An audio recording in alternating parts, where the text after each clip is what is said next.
Le numérique, ça divise, ça passionne, ça fait jaser, ça polarise.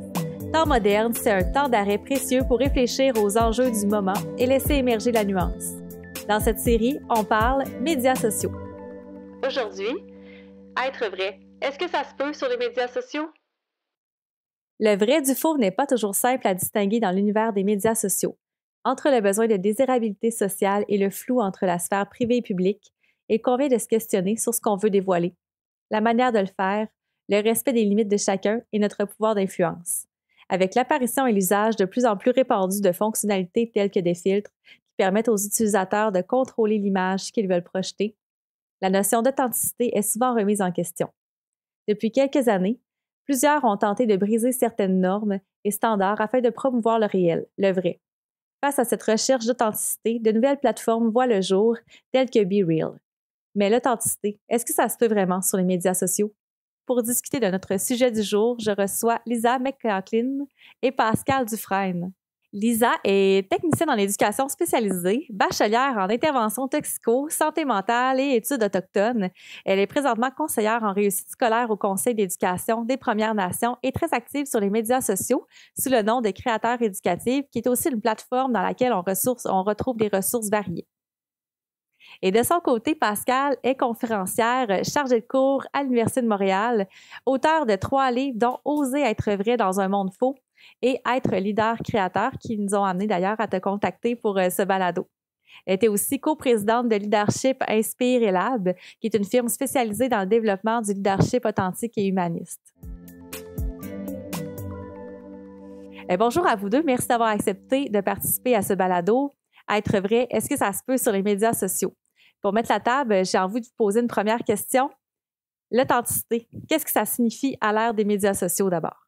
Je me disais, Julie, Elisa, peut-être que ce serait bien de définir l'authenticité tout court. L'authenticité, ça vient d'un terme latin, donc c'est un terme, ça fait longtemps qu'il existe. Et en fait, ce que ça veut dire, c'est se déterminer par sa propre autorité. Donc, c'est avoir la sensation d'être libre, se montrer tel qu'on est, sans conditionnement, sans image. Hein? On va parler sûrement de l'image. Et donc, je ferai une distinction entre authenticité et transparence. Parce que être transparent sur les médias sociaux, c'est tout montrer. C'est la quantité d'informations qu'on va partager, tandis que l'authenticité, c'est qu'est-ce que je choisis de montrer. Ben, c'est ce que j'allais dire exactement. C'est que l'authenticité, on associe souvent ça avec le fait de tout montrer. Mais au contraire, l'authenticité, c'est de bien choisir qu'est-ce qu'on veut montrer, de le montrer en lien avec nos valeurs, d'être sur notre X, de ne pas le faire pour les autres, mais le faire pour soi. Je pense que ça, c'est un des terrains qui est extrêmement glissant quand on fait de la création de contenu, quand on rentre dans le monde de l'influence, quand on commence à avoir beaucoup de followers sur nos plateformes, c'est qu'on change un petit peu notre cap. L'authenticité, c'est de continuer de le faire pour nous, pour notre mission, pour nos valeurs, tandis que d'être non authentique, selon moi, ça serait de commencer à le faire pour les autres. Je trouvais ça super le fun comme sujet justement aujourd'hui, Julie, pour ça. Là, c'est direct dans ce que je me suis posé comme question toute l'année cette année. Puis j'aime ça, Lisa, comment tu l'amènes parce qu'en fait, tu parles de valeurs, tu parles de partager en lien avec qui on est, qui on souhaite être. Et puis, ben, dans notre dynamique humaine, ce qui s'est passé depuis qu'on est tout petit, c'est qu'à un moment donné, on a compris qu'on pouvait être apprécié, aimé, valorisé à travers le regard des autres. Alors, on s'est conditionné, on est des êtres conditionnés, socialisés. Alors, je pense qu'il ne faut pas trop en vouloir à l'humain hein, d'être en quête de cette authenticité sur les médias sociaux parce qu'en fait, on est comme un peu accro, si on pourrait dire, à cette reconnaissance, à cet amour aussi qui nous vient des autres parce qu'on est conditionné comme ça, on est comme bâti comme ça et que c'est comme ça on entre à l'âge adulte. Alors, il y a une partie de notre vie pendant notre enfance où on comprend ça, puis après ça, à l'adolescence, bon, on a une phase où on n'est pas encore individualisé. Puis ben, cette reconnaissance-là elle fait partie de notre identité. Tu sais, c'est comme ça qu'on la construit. Fait que moi, je dirais que l'authenticité, c'est pas un état pour moi. C'est pas je suis ou je ne suis pas authentique. C'est chacun de nos choix nous donne une opportunité d'agir de façon authentique. Fait que c'est peut-être aussi l'autre distinction que je ferais. C'est beau ce que vous dites. L'authenticité passe par une connaissance de soi d'abord, de ce que je comprends bien. Puis, plus on se connaît, plus on peut être authentique. Donc, selon vous, est-ce qu'on sent une tendance à l'authenticité sur les médias sociaux, notamment avec des plateformes comme BeReal, que vous connaissez peut-être plus ou moins, donc vous pourrez en discuter. Mais est-ce qu'on sent l'authenticité malgré la persistance et même l'accentuation de standards de beauté comme des filtres? On parle de InstaFace.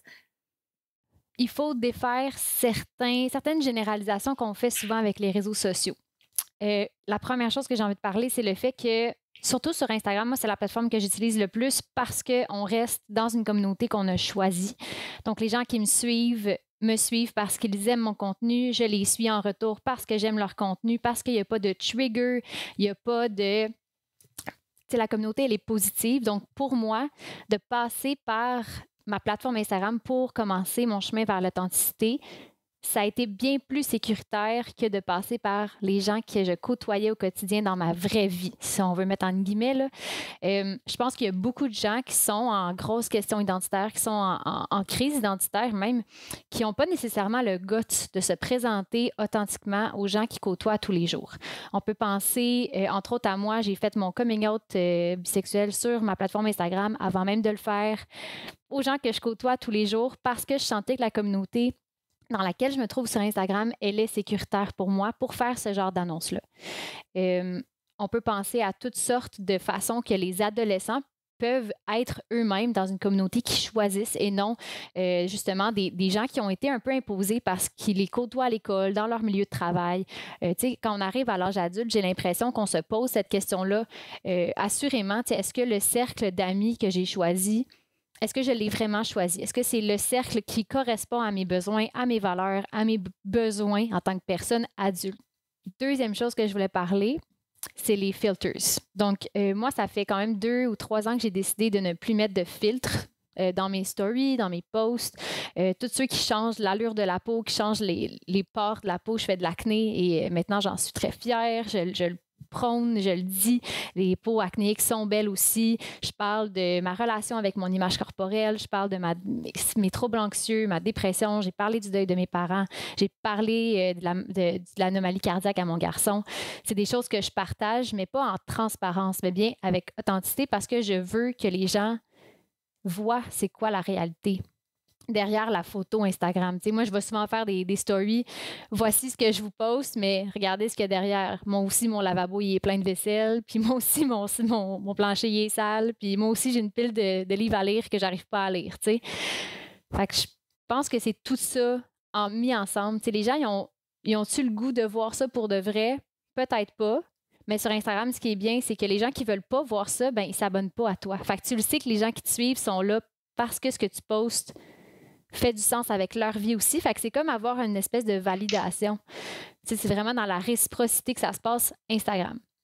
Pour ce qui est de TikTok, moi, j'ai fait le choix récemment de ne plus être dans cette plateforme-là comme créatrice de contenu parce que c'était violent, c'était méchant, c'était... Oh mon Dieu! Vraiment excluant. C'était pas un endroit qui était sécuritaire pour moi. Je devais avoir des propos controversés pour avoir un minimum de vues. Puis là, quand je suis rentrée là-dedans, j'ai fait comme « Ouh! Non! » Hey, merci Lisa de nous rappeler que, on parle de médias sociaux, mais tous médias sociaux n'est pas la même chose. Toute plateforme où on va se montrer authentique n'est pas comparable l'une à l'autre. Là. Donc, vraiment très intéressant. J'aime ça aussi, Lisa, comment tu fais le lien entre ton histoire, ton parcours, ton cheminement, puis le sens que ça a de partager pour toi, parce que ça résonne beaucoup pour moi, en fait. Et, tu sais, moi, je suis née en 1969, alors c'est une autre génération. Alors, dans ce temps-là, on n'avait pas les médias sociaux, tu sais, on se voyait comme adolescent en vrai de vrai, là, en personne, au McDonald's du coin, ou, tu sais. Moi, je suis née à Québec et je suis une petite fille adoptée mixte, donc 50% africaine et 50% québécoise. Et j'ai été adoptée par une famille québécoise. Ce qui fait que pour moi, mon enjeu de vie, je dirais, a toujours été de comment est-ce que je peux être comme les autres, parce que j'étais différente au départ. Alors, je me demande qu'est-ce qu'aurait été ma vie d'adolescente si j'avais eu les médias sociaux, ce qui n'était pas le cas, hein? Donc là, je vis ça un petit peu par procuration à travers mes deux enfants qui ont 20 et 23 ans. Donc, je vois comment eux le vivent. Donc, il y a une adolescence tout à fait différente de la mienne. Fait que j'ai appris ce qui était Be Real hier, puis comment ça fonctionnait un peu. Puis je pense, c'est ta question, Julie, c'était est-ce qu'on peut vraiment voir du vrai? On va voir le vrai que j'ai bien envie de montrer. Puis pour moi, c'est soit du vrai conditionné. C'est un peu comme Lisa, ce que tu disais, ben, qu'est-ce que les gens veulent entendre? Alors, qu'est-ce que les gens veulent entendre pour que ça m'attire plus de likes, plus de reconnaissance?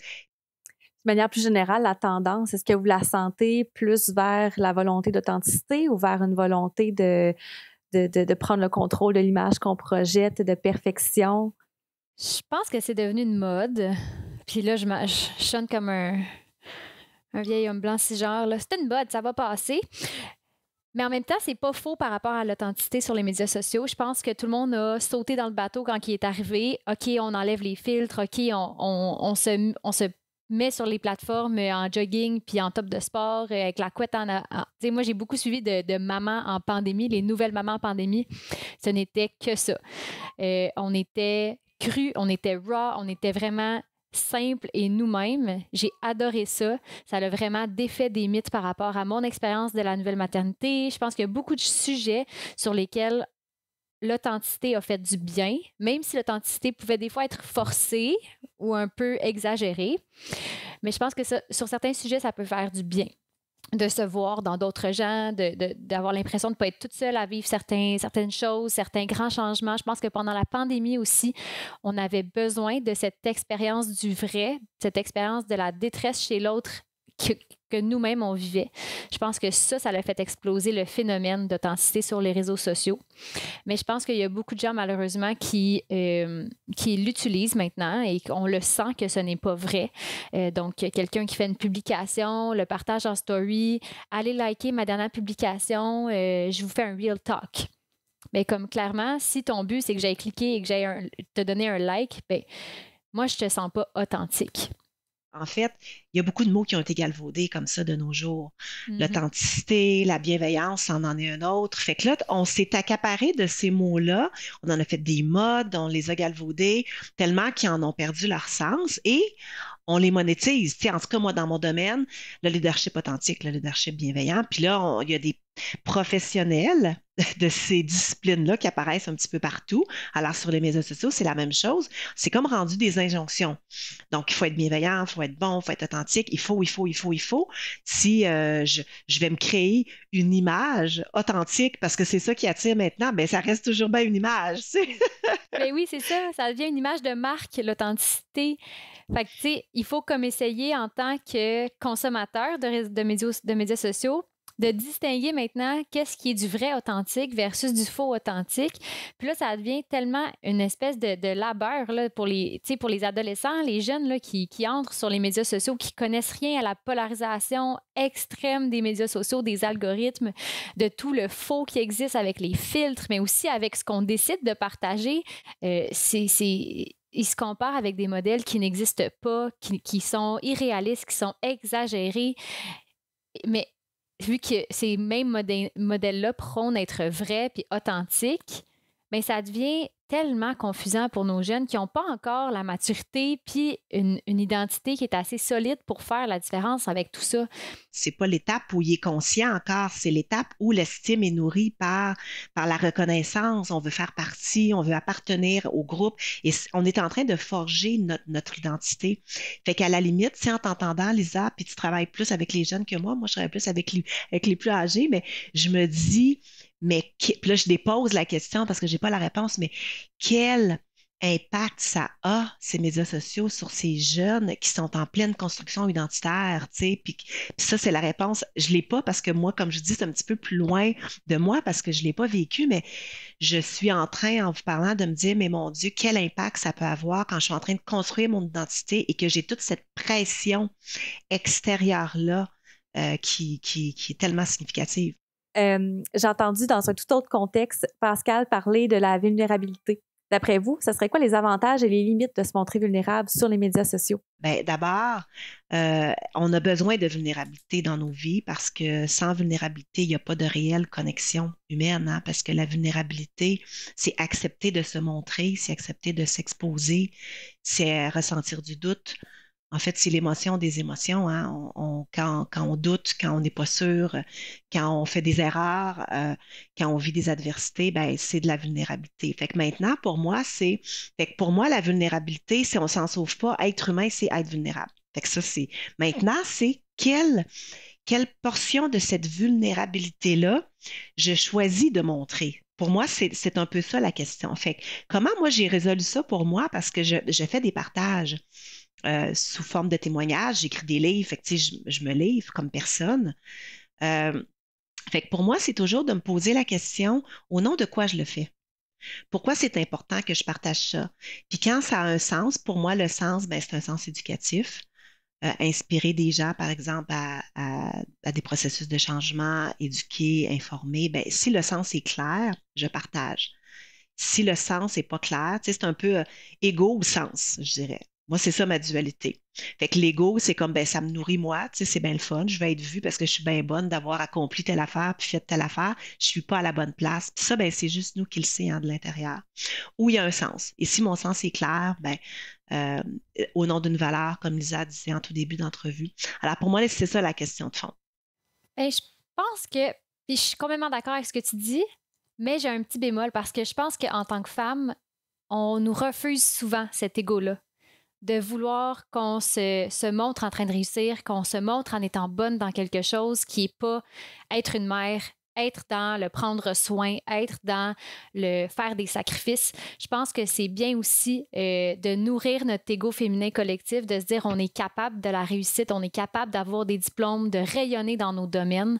Je pense pas que c'est nécessairement... Tu sais, c'est sûr qu'il y a du mauvais ego, mais je pense qu'il y a quand même des belles choses que même si ça me nourrit juste moi, j'aime partager parce que je me dis, moi j'ai beaucoup de mes anciennes élèves qui me suivent sur Instagram, puis je veux leur montrer qu'on peut, en tant que femme, défoncer les plafonds de verre, excuse-moi, de quand même réussir à faire des choses, même quand on a été victime, quand on a vécu des traumas, quand on a vécu des choses difficiles. Tu sais, moi, ça, j'en parle parce que justement, je veux que les gens fassent comme, OK, la fille a réussi quand même si elle s'est faite kick down tellement de fois, tu sais. Fait que je pense que d'avoir de l'ego, le bon ego, de montrer qu'on est capable de rayonner, je pense que ça, c'est quelque chose qui est quand même important, surtout en tant que femme. On n'est pas obligé de rentrer dans tous les détails. Puis ça, c'est super important, surtout en ce moment, là, dans beaucoup des plateformes, on parle de trauma porn. Ce que c'est de justement mettre tous les détails d'une agression sexuelle, d'une agression physique, d'un vol à main armée, de violence conjugale, etc. Parce qu'on sait qu'avec tous les détails, on va avoir plus de vues, parce qu'on va faire réagir plus de gens. Malheureusement, il y a beaucoup de corporations, de podcasts, de journalistes, tu sais, le sensationnalisme, là, ça n'a pas été inventé avec les médias sociaux, on s'entend. Sauf que c'est extrêmement insidieux dans les médias sociaux parce que c'est rendu que la victime elle-même peut faire ce type d'action-là, de tout raconter. Ça peut être bien, ça peut être super libérateur de tout dire en tant que victime, en tant que survivante. Je sais que moi, je l'ai déjà fait, puis ça m'avait vraiment fait du bien. Mais ça vient aussi avec l'autre côté. Il y a des jeunes qui lisent ça. Il y a des gens... on voit beaucoup de cas de diffamation en ce moment. Il faut aussi équiper nos jeunes à bien agir avec les réseaux sociaux, à bien comprendre ce qu'ils consomment comme médias. Non seulement de regarder les sources si elles sont fiables, de comprendre toute la cybercriminalité, toutes les lois autour de la cybersécurité aussi. Je pense que c'est super important parce que malheureusement, dans les années qui vont venir, il y a beaucoup, beaucoup de jeunes qui vont se ramasser avec des dossiers de diffamation parce qu'ils vont avoir dit des choses sur les internets qu'ils n'auraient peut-être pas dû dire à voix haute tout de suite. Puis ça, c'est touché encore comme terrain. Puis les jeunes, ils ne le comprennent pas non plus encore super bien. T'sais, non seulement, si on parle, mettons, de l'image corporelle, encore une fois, des jeunes qui prennent des nudes... Ça n'a pas été inventé hier, ça non plus, mais les médias sociaux ont fait exploser ce comportement-là, cette façon de séduire entre les jeunes, entre les adultes aussi. Mais tu sais, il y a beaucoup, il y a beaucoup de jeunes là, qui ont vécu des détresses psychologiques assez intenses là, par rapport à un news qui a leak, je ne sais pas comment dire le terme en français, mais tu sais, qui a fini par être dévoilé à toute une école. Tu sais, c'est des gros enjeux, non seulement au niveau des médias sociaux, mais qui sortent du téléphone aussi. Puis c'est ça que les gens, je pense, qu'ils comprennent pas. C'est pas parce que le téléphone, on le tient entre nos mains que ce qu'il y a dedans peut pas sortir puis affecter notre vie réelle. Puis là où tu nous amènes, Lisa, que je trouve intéressant, c'est que tantôt, on parlait de comment, pour être authentique, il faut être conscient de soi. Et ce que j'entends dans ce que tu dis, c'est que aussi, quand on gagne en maturité, on devient conscient de l'impact qu'ont nos gestes et nos paroles sur les autres. Et ça aussi, pour moi, c'est essentiel quand on partage. Tu sais, donc, on partage pour le sens ou le message, comme on disait, mais après ça, est-ce que je suis assez mature pour constater puis pour réfléchir à l'impact que mes mots, que mes paroles vont avoir? Effectivement, moi, ça me préoccupe beaucoup, tu sais, comme mes enfants ont grandi, mais comme mère, ça me préoccupait beaucoup quand ils étaient plus petits parce que je me disais, mon Dieu, la quantité d'informations auxquelles ils ont accès, tu sais, c'est quand même assez hallucinant. Puis Lisa, ton point est super bon quand on partage des choses par rapport à des traumas. Les gens aiment ça, tu sais, avoir tous les détails crunchy, mais qu'est-ce que ça encourage après? J'ai écouté un reportage dernièrement sur un homme qui avait fait quelques tentatives de suicide, puis on lui posait la question justement, ben, est-ce que tu n'as pas peur qu'en partageant, ça puisse encourager d'autres, parce que c'est tellement spécifique à aussi avoir le même genre de comportement. Fait que, tu sais, ça fait réfléchir, fait qu'on on peut pas faire ça, on peut pas répondre à cette question-là de façon banale, je dirais. Je pense que l'impact il faut se poser la question à chaque partage qu'on fait, tu sais, quel est l'impact? Puis être sensible à ça. C'est tellement intéressant ce que vous dites parce que ça peut paraître simple d'être authentique, mais là, ce que je comprends, c'est qu'avant d'être authentique, il faut aussi être informé, être conscient. Il y a une prise de conscience à faire. Puis l'authenticité, ça passe pas forcément par les médias sociaux. Là, c'est comme une démarche un peu personnelle qui peut se faire aussi à l'extérieur, mais qui peut se faire à l'aide des médias sociaux, comme tu mentionnais, Lisa. Là, ça peut être même facilitant. Fait que ça engendre plein d'autres questions, ce que vous nommez. Ben moi, Pascal, j'ai adoré le fait qu'on vient de deux générations différentes, qu'on utilise les réseaux sociaux de deux façons différentes aussi. Je trouve ça vraiment intéressant, l'aspect corporatif que tu as amené, parce que c'est vrai que tu n'es pas juste une créatrice de contenu, tu es une entrepreneur, tu as une business à réfléchir en même temps. Puis je pense que ça doit être un dilemme de plus, en tout cas, de devoir gérer ça. Est-ce que je monétise mon authenticité? Comment je fais pour ne pas le faire? Est-ce que ce que je partage va avoir un impact sur le nombre de clients que je vais avoir? Je trouve ça vraiment impressionnant que tu doives dealer avec toutes ces parties d'un dilemme immense-là, tout en même temps. Je trouve ça vraiment intéressant aussi le fait que tu dis que toi, ce que tu le suis, ton cycle. Quand tu n'as pas envie de poster, tu ne postes pas. Quand tu as envie de poster, là, tu postes plein d'affaires. Puis je pense que ça, c'est bien de se respecter là-dedans. La plupart des plateformes, ils ont un algorithme qui est super rigide, qui nous invite à partager à tous les jours, le plus souvent possible, le plus d'informations possible. Moi, je suis embarquée dans cette course-là. Puis je trouve ça très éreintant. Fait que je trouve ça vraiment admirable que toi, tu le suives, ton cycle de publication plus organique. Alors, ben merci Lisa. C'est un voyage. Pour moi, ça a été vraiment un voyage d'apprendre à me respecter là-dedans. Fait que merci pour ces mots. Ça me fait beaucoup de bien. Et ce que j'ai envie de te retourner, c'est que quand tu vas parler de ton coming out, de ta communauté, moi, ça m'a vraiment beaucoup touchée parce que ça m'a ramené à cette réalité-là que moi, j'aurais aimé avoir peut-être quand j'étais plus jeune, avoir quelqu'un comme toi qui a le courage de dire, le courage de dénoncer, qui prend soin aussi des gens de sa communauté. Puis moi, c'est ça que j'entends de toi parce que tu as le courage de dire les choses, puis tu as parlé beaucoup de sécurité aussi. Alors, ce que j'entends que tu fais, et c'est ça qui me touche, c'est que tu crées un endroit sécuritaire où les gens peuvent venir s'informer, peuvent venir échanger, j'imagine, entre eux, peuvent venir s'abreuver. Tu sais, c'est comme un peu je dirais, s'abreuver, ou c'est comme un feu de camp, tu sais, tu peux aller soit offrir, hein, puis réchauffer, ou tu peux venir juste t'asseoir puis profiter de la chaleur du feu. Fait que j'ai l'impression que c'est ça que tu crées pour ta communauté, puis ça, je trouve ça beau. Et si un jeune peut trouver un endroit comme ça, donc avec tout ce que c'est les médias sociaux dont on a parlé, qui n'est pas seulement positif, ben si au moins les jeunes peuvent avoir des espaces comme ça sécuritaires où ils peuvent aller, moi, en tout cas, ça me rassure comme mère, comme personne, comme humaine. Lisa, à quel endroit nos auditeurs peuvent te suivre pour suivre tes travaux, tes interactions? Donc, je suis maintenant exclusivement sur Instagram, créateur, donc CREATHEURE, ligne en bas, je ne me rappelle jamais c'est quoi que éducatif. Et de ton côté, Pascal, où est-ce qu'on peut te suivre? Donc, mon site web, pascaldufresne.com, et moi, je suis plus active sur LinkedIn parce que c'est le réseau corporatif. Alors, c'est le réseau où je publie le plus souvent. Merci encore pour votre temps, c'était très riche. Merci Julie, merci pour l'invitation. Merci Lisa. Merci Pascal. Le balado Les Temps modernes est une production du Service national du récit dans le domaine du développement de la personne. Une équipe qui s'emploie à accompagner les milieux, animer des ateliers, soutenir la production de ressources en lien avec, entre autres, la citoyenneté à l'ère du numérique. Retrouvez tous ces contenus sur récidp.qc.ca.